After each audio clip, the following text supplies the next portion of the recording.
ओम वसुदेवसुतं देवं कंसचारूणमर्दनं देवकी परमानंदं कृष्णं वंदे जगद्गुरुम। ओम। श्रीमद् भगवद गीता के अंतर्गत पहले अध्याय में, जिसका नाम अर्जुन विषाद योग है, युद्ध के मैदान में दुर्योधन ने, कौरव सेना का जो राजा है, उसने अपने सेना और पांडव सेना का वर्णन अपने गुरु और सेनापति द्रोणाचार्य को बताया है। और तभी अचानक युद्ध के मैदान में कोलाहल हो गया, अर्थात तथा शंखाश भैर्यश पणवान गोमुखा, यानी शंख हैं, दुंदुभी है, नगाड़े हैं, ढोल नगाड़े इत्यादि हैं, उनका कोलाहल पूरी युद्ध के मैदान में छा गया है। और प्रत्येक दोनों सेना जो है वो उत्साहित हो गई है युद्ध करने के लिए। जो बाहरी युद्ध का जो वर्णन दिया गया है श्रीमद् भगवद गीता में भी पहले अध्याय में, उसका तात्पर्य है, या गीता ये समझाना चाहती है कि साधक के मन के भीतर में क्या युद्ध चल रहा है, उसके भीतर कोलाहल ज़्यादा होता है, क्योंकि अब वो साधना के मार्ग से अपने जो आसुरी शक्तियाँ उनको पराजित करना चाहता है। अर्जुन, जीवात्मा के रूप में अर्जुन,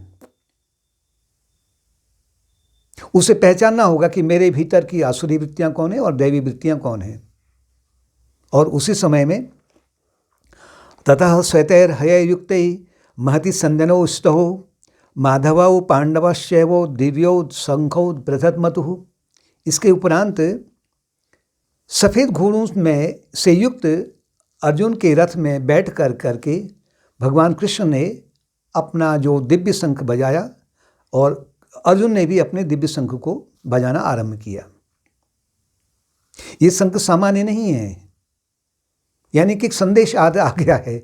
जैसे मंदिर में शंख बजता है तो लोग जरा सचेत हो जाते हैं कि हमें थोड़ा सा बाहरी कोलाहल से जरा हटके रहना है। तो उसी तरीके से शंख का तात्पर्य यही है कि अब साधना के लिए तैयार हो जाएं। अर्जुन का रथ का वर्णन किया गया, सफ़ेद घोड़ों से युक्त रथ था। महाभारत में ये बताया गया है कि अर्जुन का रथ 8 मील लंबा था लगभग, और लेकिन हल्का था। वो कहीं भी 360 की डिग्री में, 180 डिग्री में कहीं भी वो मुड़ सकता था, और आकाश में, पृथ्वी में कहीं भी वो आ जा सकता था, कोई रोक टोक नहीं थी उसको। और घोड़े बड़े स्फूर्ति वाले थे, चुस्त थे, दुरुस्त थे अगर कहा जाए तो। और अर्जुन के रथ की ध्वजा में अदृश्य रूप से हनुमान जी विराजमान थे, यानी कि आत्मबल, श्रद्धा, भक्ति का प्रतीक। मनुष्य का जो व्यक्तित्व है, शरीर उसका एक रथ के समान है, और 5 इंद्रियां उसके घोड़े हैं, मन उसका लगाम है, और लगाम सारथी के रूप में बुद्धि के पास वो सारथी वहाँ विद्यमान है, वो उसको हाँकते हैं। और जो रथी है अर्जुन, जीवात्मा, उसे इस जीवन संग्राम से उसे आगे बढ़ाना है। साधक का जो रथ है वो कृष्ण भगवान हाँकते हैं, यानी कि निर्मल बुद्धि, भगवत चिंतन है इत्यादि है, इसके माध्यम से उसका रथ आगे बढ़ता है। लेकिन सामान्यतया अन्य लोगों के उसमें जो रथ का संचालन है उसका अशुद्ध अहंकार करता है, जबकि उसके भीतर कृष्ण के रूप में, आत्मा के रूप में निरंतर कृष्ण या भगवान विराजमान है, लेकिन वो उसको पहचान नहीं पाता है। वो अपने अहंकार को श्रेय देता कि मेरा अहंकार इस रथ को संचालित कर रहा है। इसकी कथा हमारी पुराणों में बहुत जगह आती है। 4 घोड़ों का तात्पर्य है जो सफ़ेद घोड़े, जैसे कि आसमान में सफ़ेद रंग के बादल हों, उस तरह के घोड़े दिखाई पड़ते थे। अर्थात सत्वगुण से परिपूर्ण इंद्रियां और मन, प्रबुद्ध मन, दिव्य संकल्पों से वाला जो युक्त जो मन है, वो उसकी लगाम है। और सारथी का तात्पर्य है निर्मल बुद्धि, अर्थात कृष्ण भगवान। अगर कृष्ण हमारे रथ, शरीर रूपी रथ को हाँक रहे हैं, इस जीवन संग्राम से आगे बढ़ा रहे हैं, तो वो स्वाभाविक है कि वो रथ बड़े स्फूर्ति वाला होगा, हल्का भी होगा, यानी भक्त का जो शरीर है हल्का हो जाता है एक प्रकार से कहें तो। वो कहीं भी आ जा सकता है। आ जा सकता का तात्पर्य है कि उसके बीच में कोई बाधा नहीं आती है। संसार अगर अनेक प्रकार की बाधाएं या प्रलोभन उसको देता है, जीवात्मा को या मनुष्य को, तो उन प्रलोभनों से वो उसमें आसक्त नहीं होता है। वो तात्पर्य है कि रथ कभी रुकता नहीं, आगे को बढ़ते जाता है। हनुमान जी उसमें उपस्थित थे। हनुमान जी का तात्पर्य क्या है? आत्मबल है, श्रद्धा है, भक्ति है और विश्वास है। एक सूक्ष्म रूप से भक्त के भीतर ये समझें कि जैसे कि ध्वजा के रूप में उसके भीतर निरंतर विद्यमान रहती है। अर्जुन शरणागत होना चाहते हैं और शरणागत हैं भी। शरणागत ये नहीं कि शरणागत तो हमने कह दिया कि शरणागत हो गए भगवान के, अब हम कुछ नहीं करेंगे। करना पड़ेगा, उसमें पुरुषार्थ को लाना पड़ेगा। अर्थात भगवान में विश्वास होने पर कि ईश्वर मेरे जो व्यक्तित्व रूपी रथ का संचालन भगवान कर रहे हैं, इसका तात्पर्य यही नहीं कि अपनी जो बाहरी क्रियाओं को छोड़ दिया जाए, बल्कि इसमें अगर हम एक दृष्टांत आता है कि एक बार भीम से द्रौपदी ने कहा था, जब वनवास में थे तो उन्होंने कहा कि एक सुंदर सा पुष्प आया हुआ है, ये अलौकिक पुष्प दिख रहा है, इसमें बड़ी सुगंध आ रही है और मैं ये चाहती हूँ कि कुछ पुष्पों को और ले आइए आप। भीम तो बलशाली थे ही, आकाश मार्ग से उड़े, क्योंकि पवन पुत्र थे वो भी। जब उन्होंने पर्वत नदियाँ बहुत सारी पार की तो अंत में देखा कि एक बंदर, वृद्ध बंदर मार्ग में पड़ा हुआ है, लेटा हुआ है। भीम ने कहा कि ये पशु है, मुझे पशु को लांघना नहीं चाहिए, क्योंकि पशु को लांघते नहीं हैं पैर से। उन्होंने कहा मैं आगे जाना चाहता हूँ, मुझे आप मार्ग दे दीजिए। तो वृद्ध बंदर ने कहा कि मैं बूढ़ा हो चुका हूँ और कमज़ोर भी हो चुका हूँ, धूप सेंक रहा हूँ, और तुम ऐसा करो कि निकल जाओ आगे, मेरी पूँछ को हटा लो। तो भीम को थोड़ा क्रोध आया। उन्होंने सोचा कि मैं बंदर की पूँछ को पकड़ूंगा और पकड़ने के बाद में मैं इसको घुमा करके दूर फेंक दूंगा।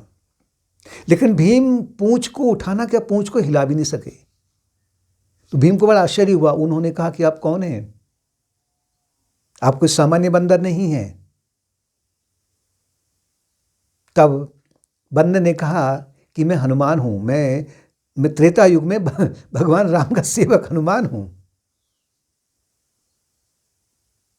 मैंने ही लंका को भस्म किया था। हनुमान जी ये भी कहते हैं कि मेरे कारण ही वो युद्ध सफल हो सका, रावण का वध हो सका। उसमें उनकी कोई अभिमान नहीं है, नहीं छलक रहा है, बल्कि भीम को समझाने के लिए कह रहे हैं कि मैं उसमें इतना बल था। तो भीम ने कहा कि आप द्वापर में, अब त्रेता में आप जब राम जी थे तो कैसे दिखते थे, कितने बड़े थे आप, जरा मुझे दिखाइए। कनक भुधराकार शरीरा, रामायण में आता है ना सुंदरकांड में, कि सोने के समान, पर्वत के समान उनका बड़ा शरीर था। तो वैसे ही उन्होंने जब शरीर दिखाया तो भीम आश्चर्यचकित रह गए। हनुमान जी कहते कि मैं भी पवन पुत्र हूँ और तुम भी पवन पुत्र हो, हम दोनों भाई हैं। अगर तुम चाहते हो तो कि मैं यहीं बैठ करके पूरी कौरव सेना को समाप्त कर देता हूँ, कौरवों को समाप्त कर देता हूँ, तो मैं राज्य दिला देता हूँ। तो भीम ने कहा ऐसा नहीं करें आप, पुरुषार्थ हम करेंगे। हम चाहते हैं कि स्वयं हम इनके ऊपर आक्रमण करें, इनको समाप्त करें, लेकिन आप हमें हमारे भीतर श्रद्धा, भक्ति और विश्वास को भर दें। यानी हम आपके शरणागत हैं, आप हमारे ऊपर दिव्य कृपा को बनाए रखिए, जिससे कि अपने पुरुषार्थ को करने में हम सफल हो जाएंगे। तो तात्पर्य है कि अर्जुन से भी कृष्ण यही कह रहे हैं कि तुझे युद्ध तुझे करना ही पड़ेगा, युद्ध तू करेगा, कृपा मेरी रहेगी।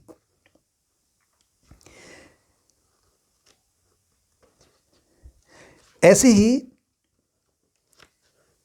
हनुमान जी से कहा कि आप हमारे पास में विराजमान रहिए। तो हनुमान जी ने कहा कि मैं तुम्हारी ध्वजा में, अर्जुन के रथ की ध्वजा में मैं विराजमान रहूंगा अदृश्य रूप से।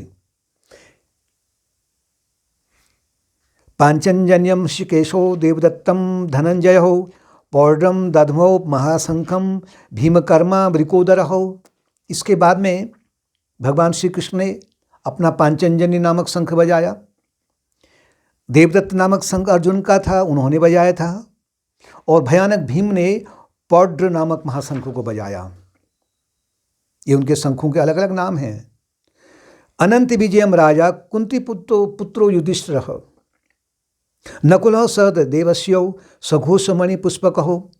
कुंती पुत्र राजा युधिष्ठिर ने अपना शंख, जिसका नाम अनंत विजय था, यानी कि अनंत विजय का तात्पर्य कि जहाँ जन्म और मृत्यु समाप्त हो जाता है, कि उस विजय के बाद में कभी फिर पराजय होती ही नहीं है। सामान्य जो विजय है संसार में, तीनों लोकों में, उस विजय के बाद में पराजय निश्चित है।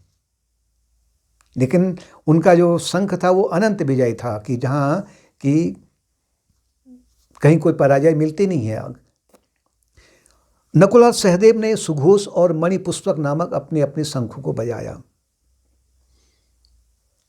शेष धनुष वाले काशीराज और महारथी शिखंडी, धृष्टद्युम्न, राजा विराट, अजय सात्यकी, सुभद्रा पुत्र अभिमन्यु, इन सभी ने हे राजन का तात्पर्य है कि संजय अब धृतराष्ट्र को कह रहे हैं कि हे राजन, सब ने अपने अपने अलग शंखों को बजाया। और इससे क्या हुआ? सघोषो दासाणाम हृदयानि विदारयत नभश्य पृथ्वी चैव तुमुलो व्यनुनादयन, कि उस भयानक शब्द ने आकाश और पृथ्वी को गुंजायमान करते हुए धृतराष्ट्र के अर्थात आपके पुत्रों के हृदय में भयानक भय उत्पन्न कर दिया, हृदय विदीर्ण कर दिया उन्होंने।